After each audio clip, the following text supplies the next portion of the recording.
What's going on, everybody? RJ Ochoa here from SB Nation's bloggingtheboys.com. Hope all is well wherever you are. Hope you're happy, safe, healthy, and that you have had some time to chill, time for the draft to digest, to marinate, to establish some thoughts, maybe some time to do a non-football thing. I know that's impossible. We all love football way too much. I love talking to you about football. I do that every single Tuesday and Thursday here live in the Bleacher Report app. You can watch me live every single Tuesday and Thursday, 6 p.m. Central Standard Time, as we have proven now through almost the first 4 months of the year. That's every Tuesday, every Thursday. I was going to say Thursday. Every Tuesday, every Thursday, sometimes with weirdly pronounced words, rain or shine. Obviously, there are specialty weeks where things are a little bit different. Like last week was live a bunch of times, obviously, with the draft. But you can catch it live every Tuesday and Thursday at 6 p.m. Central Standard Time in the Bleacher Report app. You can catch them on demand in the Bleacher Report app. If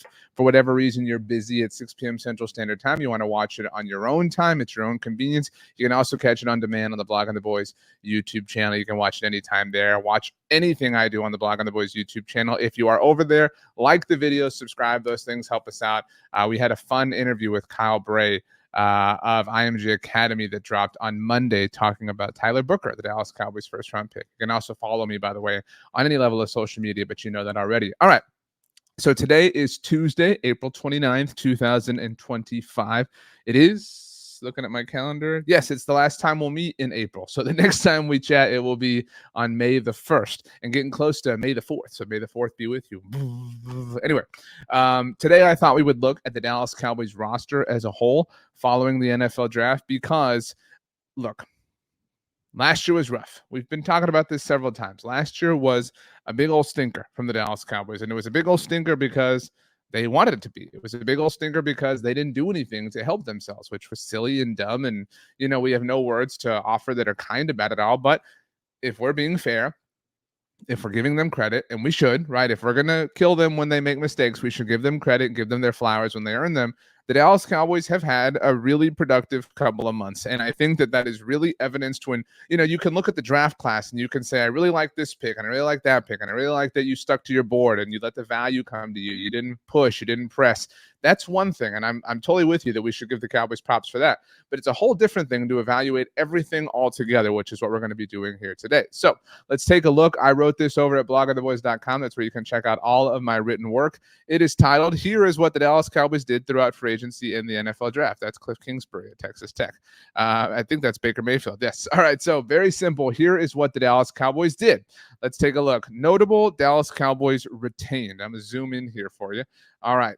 These are the players who the Cowboys kept. All right. Now, some of them they did not. You can put DeMarcus Lawrence on that list. Obviously, Zach Martin retired.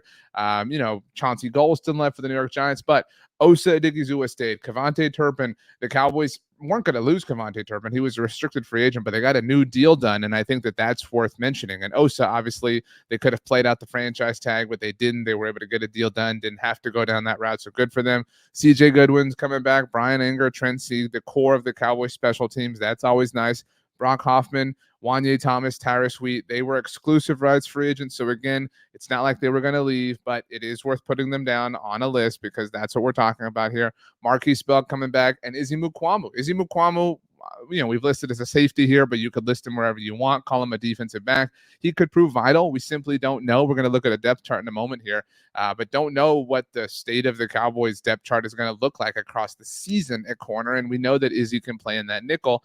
These are notable Cowboys additions. And as you can see, I can't even fit them all on one scroll. I'll have to zoom out. That's how much Stephen Jones and the boys have been cooking. So these are notable Dallas Cowboys free agents and trade acquisitions over the course of the offseason to date.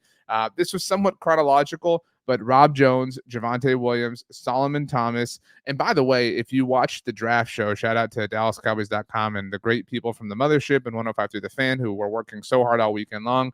They had Andrew Whitecotton on the show on Saturday, and this was ahead of day 3. And Andrew Whitecotton, new Dallas Cowboys defensive line coach, he told this great story about how he was very close to Solomon Thomas and very close to Solomon's parents, who apparently go to every single game Solomon plays. And when he told them, look, I don't know what's going to happen to me, but wherever I wind up, I'll try my best to bring Solomon Thomas with me. And lo and behold, he wound up doing that. Peyton Turner feels like the forgotten man as far as, players along the defensive line and really free agent acquisitions are concerned. Kyer Elam was acquired by way of trade, as with Kenneth Murray. Shortly after that, Jack Sanborn was signed. Jack Sanborn, we also, again, there's been so much happening that these little storylines, again, like Peyton Turner's existence, but Jack Sanborn following Matt Eberflus, these things have kind of slipped through the cracks because we've had so much going on. But, typically, when you get a coach who was somewhere else, whether he was a coordinator or in Flus's case, a head coach, typically you get a legitimate level of crossover. Recall when Dan Quinn became the Cowboys defensive coordinator, he got Keanu Neal, he got DeMonte Kazee. I mean, it was, somewhat popping. I mean, Matt Eberflus only got Jack Sanborn. Obviously, he's been with the Cowboys, so it's a little bit different. Flus, not Jack Sanborn. Miles Sanders came in. Dakota Shepley coming back, as is Dante Fowler Jr. Paris Campbell, the only addition at receiver so far. That's definitely the point of concern. Nobody's running from that. Backup quarterback Joe Milton by way of trade, and Sadiq Charles. I mean, this was solid. We were pretty pleased with this, right? Which is why we said, okay, show me the draft. So here's the draft class for the Dallas Cowboys. From top to bottom, Tyler Booker, Donovan Ezuraku, Savon Ravel, Jaden Blue, Shamar James, Johnny Cornelius, Jay Tawia, Phil Maffa, and Tommy Aking Basote. Hot Mike user says, what's up, RJ? Amari Cooper, still got the juice. Let's get to the Amari thing. Let's tie a bow on this, though. I'll get there, I promise, because this is a relevant thing. I think that when you look at the Cowboys roster as a whole, when you examine everything that goes into it, or everything that has gone into it is maybe what I should say, it's really nice. It's really, I think that what they've done is impressive. And I think that what they've done is equal to what normal NFL teams do. And that is something that we had been very, very, very starved for, obviously, as fans, because the reason last season was so depressing, and maybe you have forgotten this because it's been so long, wasn't because they sucked and they were bad as a team. It was because they didn't try. It was because they did nothing in free agency and they didn't do anything in the draft. They just kind of existed. That's all anybody relative to the team did last year was age. That's it. That's the only thing that they accomplished as a football team, as an organization, as a company, was that they literally all just got 1 year older. That was it. And so seeing these improvements, and again, I think that there'll be evidence in a moment when we look at the depth chart, is a breath of fresh air. Now, it's their fault that we needed the fresh air, don't get me wrong, but it is a breath of fresh air nonetheless. So I do want to get to the question because I always want to answer these. Hot Mike user says, what's up, RJ? Amari Cooper still got the juice. Okay, let's take a look. This is over at bloggingtheboys.com. This was our article that we had up about this. Brandon Laurie, one of our staffers, wrote about it. And as you can see here, well, not here. Let me scroll on up. There was a rumor that started percolating on Monday. Cowboys have interest in a reunion with Amari Cooper. So this first came from Nick Harris of the Fort Worth Star-Telegram, friend of the show, friend of mine. Nick is awesome. If you aren't following Nick, you're missing out. Nick is the man. Nick is amazing with the information he's able to mine out, including this nugget. So this is what Nick wrote in the Fort Worth Star-Telegram. Let me zoom in for you here. While attention, so this was Nick talking about the roster, kind of like we are in terms of positions that still have some concern, and everybody's been talking about this week, all the people on the local beat, about how Dallas would have taken Ted McMillan if he'd made it to 12. He obviously didn't, went 9 to Carolina. But this is Nick talking about the wide receiver position.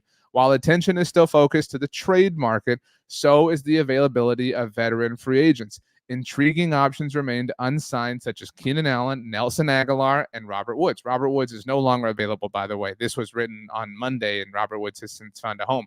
But back to Nick. However, there is building team interest in bringing free agent Amari Cooper back for a reunion in Dallas. According to a Star-Telegram team source, Nick went on to kind of couch himself, or not really couch himself, but couch the issue, and said team interest is one thing, but the appeal will have to be reciprocated by Cooper if the two sides do in fact connect over a second stint with the Cowboys. Okay, so in case you're curious, that's where this came from, because maybe you got the Bleacher Report alert on Monday. You were like, what the hell, Amari and the Cowboys? How could that possibly happen? That's where it came from. And the reason that the Cowboys still have this need, we just kind of went over, because in all the things they've done throughout free agency and all the things that they did in the NFL draft, The only thing that remains untouched and unkind of refreshed is the wide receiver position. I think that it goes without saying, of all the positions of concern that we've been talking about for months on end, we feel better about all but one, right? We feel better about defensive tackle. We feel better about running back. We feel better about linebacker. We feel better about corner. And maybe you don't feel great or perfect about one or all of the things and positions that I mentioned, but I promise you that you feel better about them than you did when the offseason began. Receiver's the only one. It's still got the cobwebs. It still hasn't been touched. It hasn't even been paid attention to in any way, shape, or form. No disrespect to Paris Campbell. So the Cowboys have this need, and Amari Cooper is there. Amari Cooper is available. And the question that Hot Mike User asked was, still got the juice. Let's take a look at Amari's Pro Football Reference page. Shout out to my friends over there. Amari's been in the NFL a long time, all these different seasons. And as we know, he was traded last season from the Cleveland Browns to the Buffalo Bills. Here's what Amari did in Cleveland. There we go. So Amari in 14 total games, by the way, that's the top here. The two team, that's Amari across all of last season. 14 games, 10 started, 85 targets, 44 receptions, 547 yards, 4 touchdowns. You can see he had 2 touchdowns. This is touchdowns, the vertical right here, 422. Had 2 touchdowns both in Cleveland and in Buffalo. I mean, you're talking about not an enormous amount of production for Amari. In Cleveland, 24 receptions for 250 yards. That was across 6 starts, 6 games total, though. And 8 games with Buffalo, 32 targets. So fewer targets in more games for Amari. 8 games as opposed to 6, and 32 targets as opposed to 53, and 20 receptions. So more productive on a per target basis. 297 yards, also more productive from a yards per catch standpoint. As you can see, 10.4 to 14.9, but still the 2 touchdowns. Now we can sit here and we can bicker and we can argue, we can talk about how, well, if Amari couldn't get it done with the Buffalo Bills in 2024, why should the Cowboys still have any interest in him? And I would offer these 2 things. I would offer 2022 and 2023. These were, let me get this off your screen. There we go. So these 2 years, 2022 and 2023, 78 catches in 22 for 1,160 yards and 9 touchdowns. That was the first season that he was there, and the egg was all over the Cowboys' face. In 2023, in only 15 games, 72 catches and even more yardage, 1,250. You're talking about, this was, I know 2 years ago at this point in time, but over 2 years ago, this man was averaging over 17 yards per reception and had 5 touchdowns. And I mean, tell me the quarterback that he was working with in Cleveland that was legitimate and that was awesome. I mean, since leaving the Cowboys, the only competent quarterback that he's worked with is Josh Allen, and that just happened. And he didn't, the Cowboys are loving making all these excuses. I hate to be cold, but for Jonathan Mingo about how he didn't have a full season, he didn't have a training camp, he didn't get to work with Dak and all that different stuff. Well, that's similarly, in fact, identically true for Amari with the Bills and Josh Allen. So we don't need to cast stones as far as that particular line of thought. Now, I have 2 main two main thoughts that are proponents in my mind for bringing Amari back. It really kind of boils down to these 2 things for me, because I want it to happen. All right, if you want my vote, if the Cowboys sign Amari Cooper, I'm back. Like I'm still very, very, very callous. Don't get me wrong, and I still do not trust these people as far as I can throw them, as far as with my sports emotions, right? Like I'm going to sign up for this thing and be devastated like all of us are. But I will be back. I will be in. I will be interested. I will be invested in a way that 2024 kind of robbed of at least of me, and I imagine of you on some level. And the reason for that is, not only do I think Amari can be productive, and some of that is consider the available options, but I do think that he can be productive. And Hot Mike User offers, by the way, Amari had no quarterback in Cleveland and like the 4th option in Buffalo. And Buffalo's kind of weird too. Like they don't have a primary option. And in fact, their GM's like screaming at people on the radio these days about how they're totally fine or whatever. So whatever. That being said, I'm down because Amari helps the offense in a significant way. I'm also down. This isn't on my 2-item list, but I'm also down because he has a history with Dak Prescott. I mean, those were among the very best days of Dak Prescott's career. And I'm not saying that immediately returns to form if Amari Cooper's back, but it certainly can't hurt. And I would also offer, again, not on my 2-item list, we have never seen this version of CeeDee Lamb. And by this version, I mean the alpha that he's become, the Batman that he's become. We've never seen him at that level with Amari opposite of him. We've actually never seen CD with a proper Robin opposite of him. And so I want that. I think Amari is a Robin right now, to stick with the analogy. And I want CD to have a Batman. And this team I want CD to have a Robin, excuse me. And this team is in need of a Robin. It cannot just be Batman. It can't. So I'm down for all those reasons. But the second reason, I know that was like 5 things, but the second actual reason of the 2 on my list is that if the Cowboys were to bring back Amari Cooper, and this kind of goes back to Nick's point about how it would have to be, a feeling of reciprocity. It would have to work for both the Cowboys and Amari. It was ugly, right? Like we don't, we all remember, like we've all made the jokes. We've all made fun of the Cowboys. We've all poked at the situation. We've all called them dumb. It was dumb. It remains dumb that they traded him. And and this was a great point that was brought up by Dave Hellman, another friend of the show, of Fox Sports, that this is kind of when Amari would be finishing the contract that they thought was too big of a deal, that they miscalculated. But again, I don't mean to say water under the bridge, but we're trying to work on letting things go. That being said, it was a really difficult thing for the front office to, kind of face facts on and face up, against, and face the music on, I guess is maybe the best way to put it. And so if the Cowboys were to bring back Amari, beyond all of the things we've already mentioned, the pros, the pluses, the things in the please do it column, it would also not even suggest, but outright prove that this front office, that this brain trust, that this level of leadership, if you want to call them that they're capable of doing something that I quite frankly did not think that they were capable of. And that is swallowing some pride. I did not think that this front office, and I'll be very specific, I did not and / do not think that Jerry Jones and Stephen Jones are willing to swallow enough pride to say, that time when we traded Amari Cooper, hands up, you got us. That was really stupid. And we know it was stupid. We're admitting to you it was stupid. And we're not just saying it out loud that it was stupid. We're admitting it by bringing him back. It's the actual Billy Madison, Veronica Vaughn apology. Is it Veronica Vaughn, whoever he's apologizing to? Or is it, I forget who it is, but when he's like, I was wrong, you were right, I'm dumb, you're smart, I'm ugly, you're handsome or beautiful, whoever it was. Like, I mean, it is literally that speech that the Cowboys would have to give to Amari Cooper and effectively to all of us. They would be saying, guys, you were right, he's really good. We were wrong, we thought he sucked. You were also right. We got nothing in return for him. We were, really silly and we're just trying to prove a point, whatever it was, whatever theory you believe or have believed for now over the last 3 years. So if they were willing to swallow this pride, if they were willing to face the music, like we said, I would be very excited. Like, forget if Amari even helps the team or not. Like, that to me would be one of the biggest indicators that something has changed in the most important offices in the Star in Frisco, that somebody there, that some level of humility has been injected into the people who make the most important decisions for this team.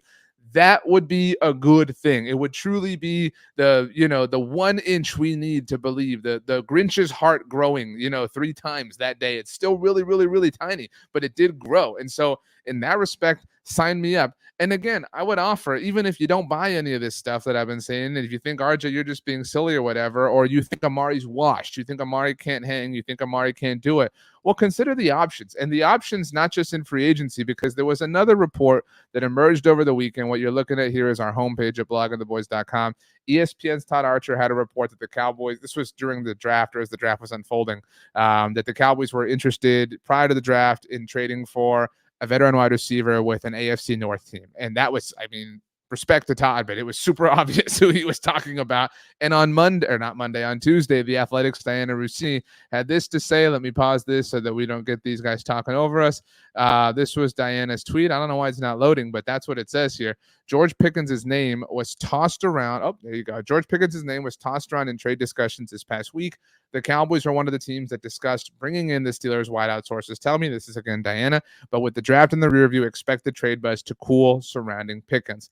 I also am going to, maybe give a little bit of what you might think is false credit, or, maybe I'm reaching to try to give these dudes some props, but I'm kind of willing to give them some props for not doing this. The Jonathan Mingo trade was a disaster. We don't need to relitigate that, right? We know it. They're still paying the price for it. We don't have a new receiver on this team because of it. It's very annoying. That being said, look, this team is down bad at receiver. I would challenge you to find a receiver room in the NFL that's worse off. I really, I don't say that to be funny or silly or hyperbolic. I simply believe that to be true. I don't think there's a receiver room in the NFL that is worse than the Cowboys one right now, which is why, again, you add Amari Cooper. Even if you add Keenan Allen, I mean, the floor elevates so much more that now all of a sudden you can actually cook with this gas. So that being said, this team is down that bad. And I think I speak for all of us, at least based on the comment section in our article at blogontheboys.com. Nobody wants George Pickens. I mean, we are in the mud as far as receivers are concerned. And even us, like full in mud, are like, nah, no thanks. Like we don't want this at all. And I will give the team in the front office and Jerry and Steven and Will McClay and Brian Schottenheimer, I will give them props for saying we're not going to cross this line.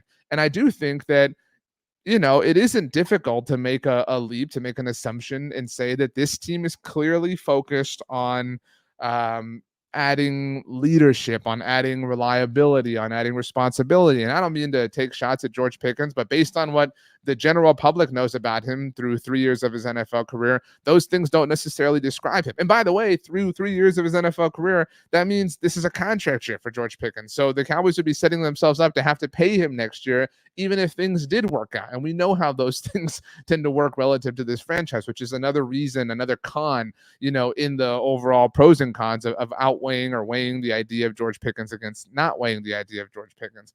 So that being said, I can respect that the Cowboys are saying, look, look at all the dudes they drafted last weekend. I mean, you're talking about captains and team leaders and, incredible speakers and dudes who can be at the center of huddles and dudes who can get guys to buy in. I mean, they are very clearly, to some level, I would offer going back to the Jason Garrett right kind of guy approach that they had for a very long time. And I don't mean to say or imply that they deviated from that specifically in the Mike McCarthy era, but it appears that they have a type right now. And that type is players who held levels of leadership or responsibility, are accountable, are trustworthy, are not afraid of confrontation, who can power through confrontation. Obviously, that was a big factor. The Savon Ravel story and all he's overcome, all the different things he's had to deal with just to get to this point. I mean, they are clearly looking for people to, get in a foxhole with. And I don't know that necessarily describes George Pickens. So that makes sense for them to not do it. But in the past, they've shown a level of desperateness to, pull the trigger despite that. And I think Jonathan Mingo is an example of that. Whoever ultimately called that code red was so desperate for something, they said, oh, whatever, just do it. We just need something. Just get Jonathan Mingo in here. And it's been a disaster. It's unfortunate, by the way. I don't think any of us, I hope none of us, have any ill will or ill intent towards Jonathan Mingo. But it's got to be a big bummer for him that his name has become associated with such dysfunction and such devastation and such disappointment when it's really not his fault. Like Jonathan Mingo, if you're searching your name and you're watching this stuff or you're reading these tweets or whatever, please know our issue is not with you. It's about a bigger thing, and you just kind of got caught in the mess of this all. So please work hard, or work however much you want, but this is not your fault. This is a bigger deal than you. Hot Mike User says Second Chance Valley Ranch. I never thought of referring to it that way, but that's an interesting way to look at it. So speaking of interesting ways to look at things, let's look at the Dallas Cowboys depth chart. Shout out to my friends at Our Lads. They do a wonderful job chronicling or putting all this together. So as you can see, there are lots of colors going on here, and we're looking at the offense right now for the Cowboys.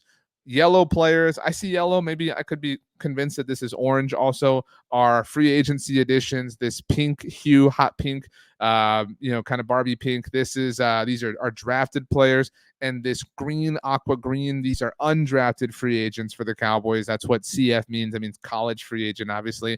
And all these also, in case you don't know how to read Our Lads, these are the paths to which they took to the Cowboys. So like Jalen Tolbert was a 3rd round pick in 2022. Jonathan Mingo was traded from Carolina. CeeDee Lamb, taken in 2020, was a 1st round pick. Tyler Guyton, 1st round pick 24. I think you get the idea. That being said, look at the color. Look how much is new. And no offense to this 4th column or 5th column.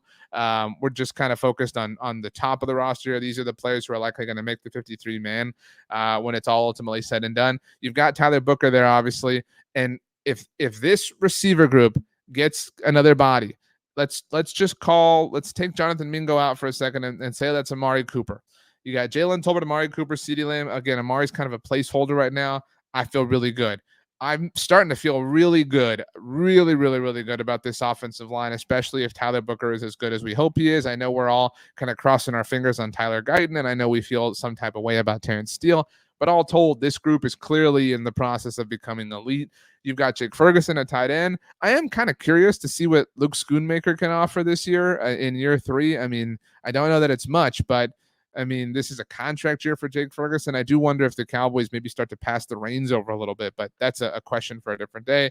You got Dak Prescott, and then this whole running back group. I mean, these are the 4, by the way. We have a poll launching at Blogging the Boys on Wednesday asking who you think is going to lead the team in rushing in 2025.